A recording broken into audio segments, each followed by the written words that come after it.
Finish na.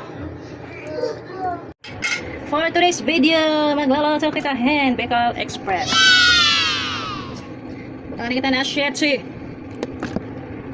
Papasukan taan na shetsi.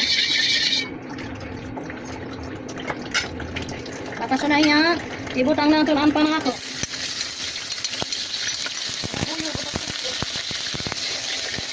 Payo-payon ka. Maharangin. Aton Bicol Express yan ha. Tagkurak ka teros. Kaya adubuhan kong tayo ni. Hindi naman pagteros. Oh. Express na nga.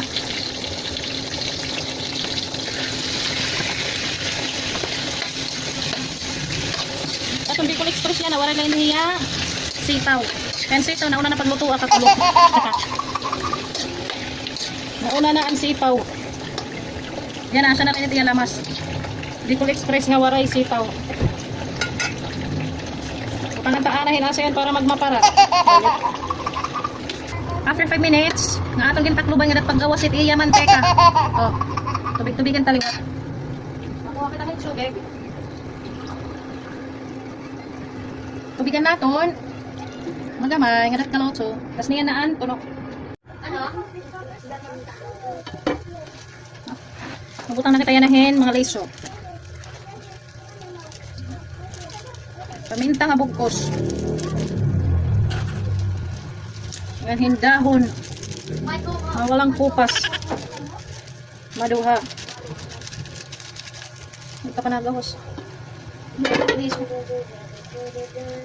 Ngan maduha lewat nga dorog. Orang diri kan magmarasa anak. At atong Bicol Express na anak, puro na lang ni paminta sa. Halo-halo ang arat pagbublag ginit tatay. Sige kuya, ibutang na dyan anak.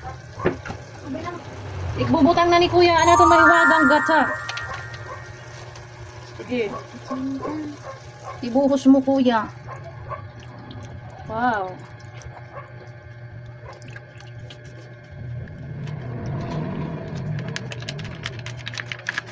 Okay na. Bula naman yan. So kayong taan ay katapos takluban na naman otro. Siya matim diet to eh. Sabaw pa natin, magmamantikan. Balikan na naman kaldero.